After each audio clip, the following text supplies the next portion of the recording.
Welcome back to Obscure Offerings, the series with a silly name in which I discuss little known or otherwise unusual locomotives or multiple units. In this episode, we're returning to the American roots of this series with another oddball, in the form of the Morrison-Knudsen F40PHL-2.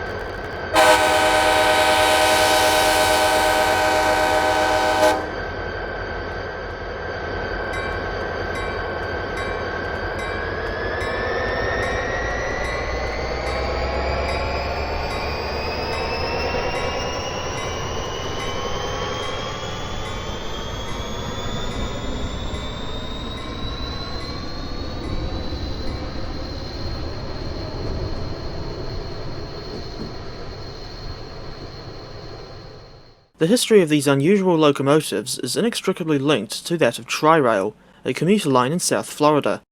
In its current form, the line runs for about 70 miles from Miami Airport to Mangonia Park, though when it first opened, it only went as far north as West Palm Beach, and it only went as far south as Hialeah Market. Historically, this route through South Florida was run as a subsidiary of the Seaboard Airline Railroad. And no, I don't know why they call themselves an airline either. But by the mid-1980s, it was owned by CSX, who had inherited the old Seaboard system. Before Tri-Rail came along, there was already a passenger service on this route, specifically Amtrak's Silver Star and Silver Meteor trains from New York City to Miami. The current Amtrak station in Miami opened in 1978, and it's situated at the southern end of CSX's Hialeah yard.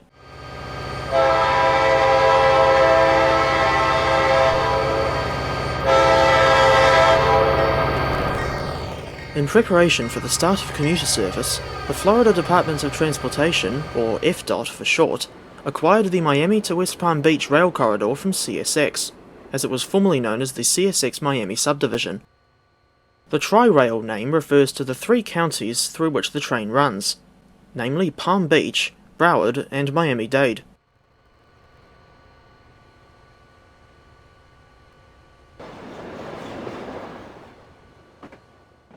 Presumably to make the service easier or cheaper to set up, the South Florida Regional Transportation Authority, or SFRTA, ordered rebuilt locomotives from Morrison-Knudsen rather than entirely new-build locomotives. For context, Morrison-Knudsen was a construction and civil engineering company that set up a rail division in 1972. The company started out by rebuilding locomotives, such as a quartet of General Electric U-25Bs for the Southern Pacific Railroad, which were fitted with Sulzer prime movers and redesignated as the TE-70-4S. I might cover these things in a future episode, but no promises, mind. Tri-Rail's first 5 engines were not true F40PHs, despite being included in that family. The locomotives that would eventually become F40PHL-2s were built as EMD GP40s in 1968, originally for Penn Central as their numbers 3230, 3238, 3240, 3252, and 3256.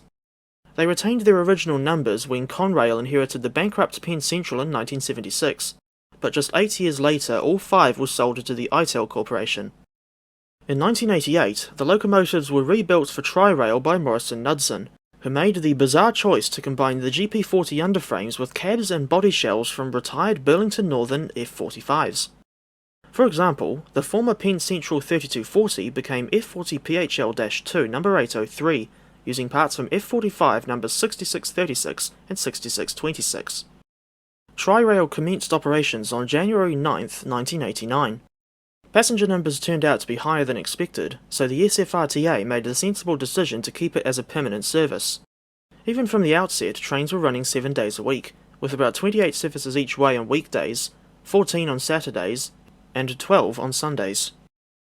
The service was originally intended as a temporary option for commuters while Interstate 95 and Florida's Turnpike were being widened.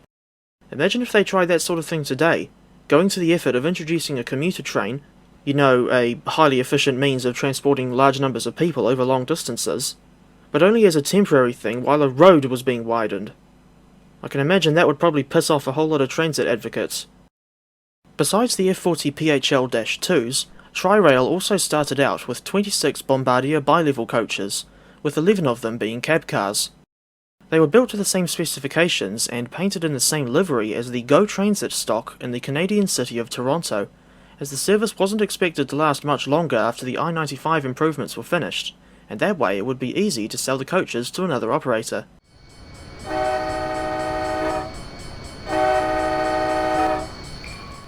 As a sign of Tri-Rail's increasing popularity, a new station, imaginatively titled Metro Rail Transfer, opened in March 1989.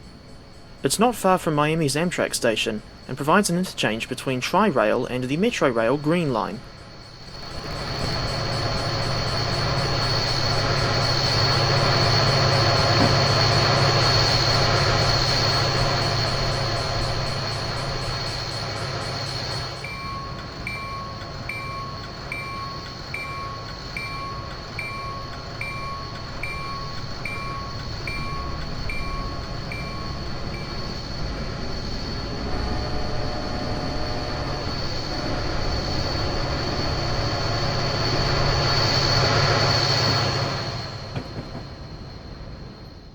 Between 1996 and 1998, the original 67-mile route between Hialeah Market and West Palm Beach was extended at both ends.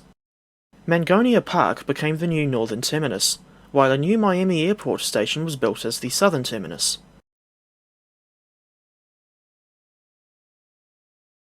Around 1992, Tri-Rail ordered 3 new locomotives from Morrison-Knudsen to supplement the F40PHL-2s. These newcomers were designated as F40PH-2C and numbered from 807 to 809. In 1997, Tri-Rail acquired 2 F40PHRs from Amtrak, numbers 363 and 379, and renumbered them to 810 and 811 respectively. Why they never had an engine numbered 806 is beyond me. The locomotives all started out in a white livery with green roof and bright green, blue and orange stripes just above the frame. All but one of the F40PHL-2s retained this livery their entire lives, with 805 being repainted in 2000. She lost the green roof while the side stripes were enlarged, though by 2008 her roof had been repainted blue. At the start of Tri-Rail services in 1989, the former CSX Miami subdivision was single track with the occasional crossing loop. As time went on, this caused delays and reduced operational flexibility, so a project to double-track the line began in the early 2000s. It was finally completed in 2007, with the opening of a new high-level bridge over the New River in Fort Lauderdale.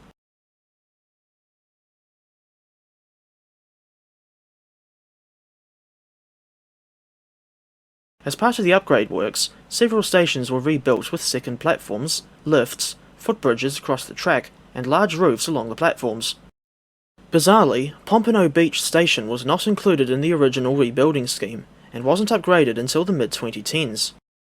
In 2011, the line was temporarily cut back to terminate at Hialeah Market, as that year saw the closure of the original Miami Airport station. It was replaced by a new 4-track station that opened in 2015, including elevated platforms for the Metro Rail line.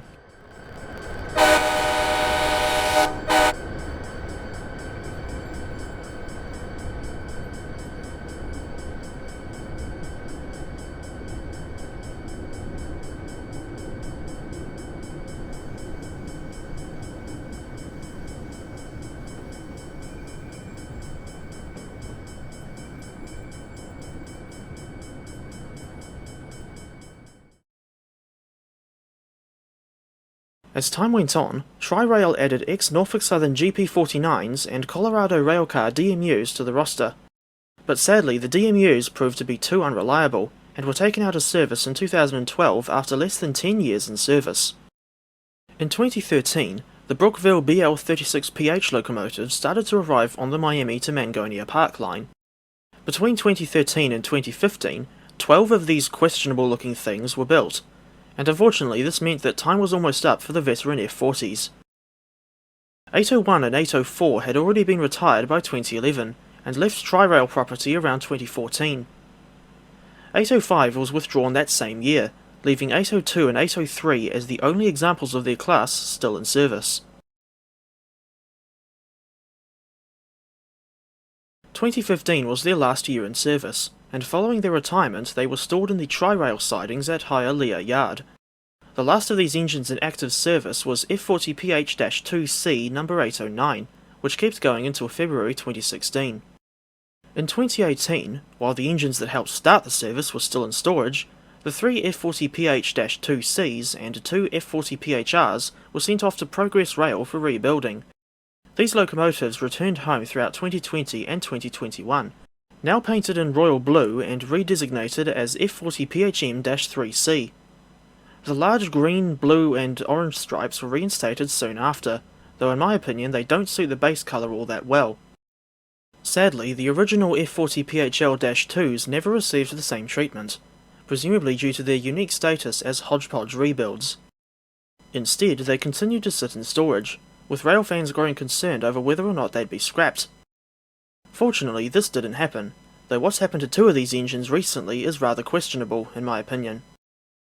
Between 2018 and 2020, 801 and 804 were rebuilt by the now-defunct Motive Power and Equipment Solutions into a custom F40NG design for the Durango and Silverton narrow gauge railroad in Colorado, arriving at their new home in 2020. The idea was that these locomotives could be used in times of high fire danger, especially following the massive 416 fire. However, the pair were missing many parts such as their bogies and fuel tanks, and most of the rare pictures of these things show them sitting on blocks in Durango. Trying to research the F40NGs has been very confusing. From what I gather, the Durango and Silverton had lawsuits to deal with after the 416 fire, and that was one of a few reasons why 1201 and 1202 never entered service. As of March 2022, there was a rumour going round that the F40NGs were slated for scrap as the DNS considered them a failure, acquiring diesels from a railway in Alaska instead. But then I found this picture of the F40NGs taken in October 2022, showing the locomotives with proper bogies as if they were finally going to start running. What the hell is going on?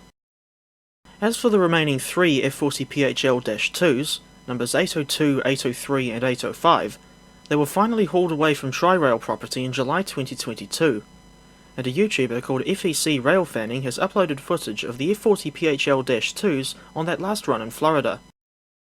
As of August 2022, 802, 803 and 805 have arrived at their new home on the St. Mary's Railroad in Georgia.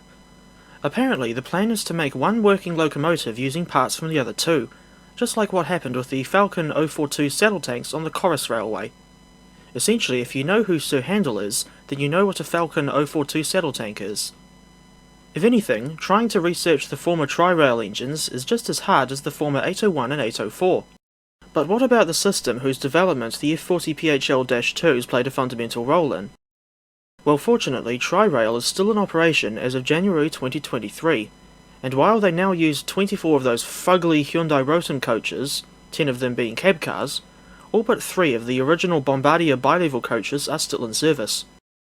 As for motive power, the BL36PH is still the most common sight on the line, with 4 GP39H-3s still in service. Typically, cab cars are placed at the northern end of the train, with locomotives at the southern end. I find this arrangement unusual since it results in the locomotives facing the buffers at Miami Airport, the southern terminus of the line. Usually, the locomotives are facing away from the buffers at terminus stations, as is the case with Caltrain in San Francisco.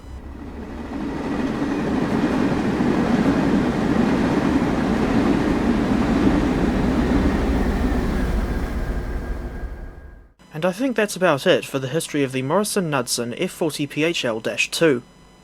To summarise, they were strange hodge-podge rebuilds for a commuter service out of Miami that went on to have unusual fates after their retirement.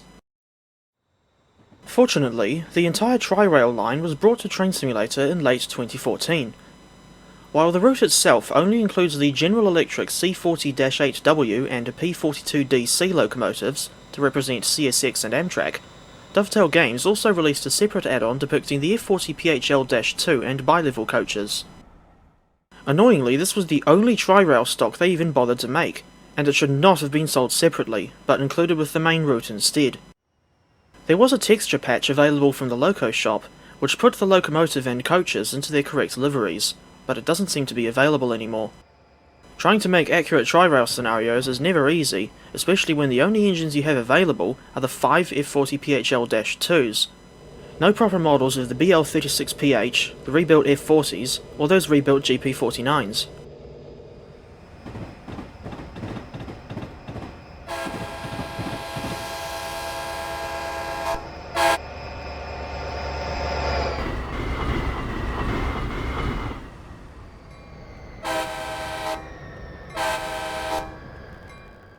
And I think that should just about do it for this video. As I often find myself saying, feel free to check out the previous episodes in this series, and in the meantime I'll leave you with some clips of the F40PHL-2's running in Train Simulator.